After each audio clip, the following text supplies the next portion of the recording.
What if you could earn passive income from real estate without ever buying a property, dealing with tenants, or taking out a mortgage? That's exactly what real estate investment trusts, or REITs, make possible.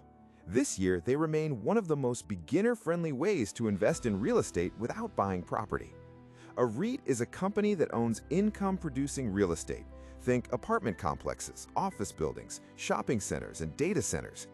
By law, REITs must distribute at least 90% of their taxable income to shareholders as dividends, which is why they're a go-to strategy for dividend income from real estate. There are two main types you need to know: equity REITs and mortgage REITs. Equity REITs own and operate physical properties, collecting rent and passing profits to investors. This is the most common type. Mortgage REITs, on the other hand, lend money to property owners and earn income from interest. They tend to offer higher yields but carry more interest rate risk. For beginners learning how to invest in REITs, equity REITs are generally the more stable starting point. When evaluating a REIT, the first metric to understand is the dividend yield. This tells you how much annual income you're receiving relative to the share price. A yield between 3% and 6% is typically considered healthy for an equity REIT. Anything significantly higher warrants a closer look at the underlying financials. You'll also want to look at funds from operations, or FFO. This is the REIT equivalent of earnings per share and gives you a clearer picture of profitability than standard net income. If picking individual REITs feels overwhelming, REIT ETFs offer instant diversification across dozens of properties and sectors in a single trade. Vanguard's VNQ is one of the most widely held REIT ETFs, giving you broad exposure to U.S. real estate with a low expense ratio.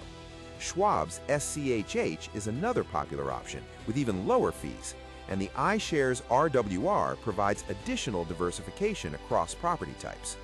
To get started, open a brokerage account on a platform like Fidelity, Charles Schwab, or E*TRADE. All three offer commission-free REIT and ETF trades.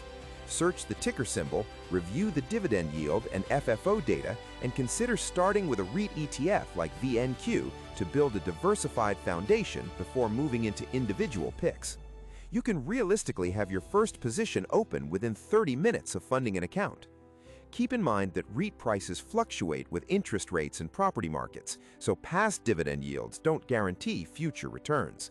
REIT investing for beginners doesn't require expertise. It requires consistency, patience, and a willingness to let compounding do the work over time. If this breakdown of real estate passive income was useful, hit subscribe for more straightforward investing guides like this one, and drop a comment with the topic you want covered next.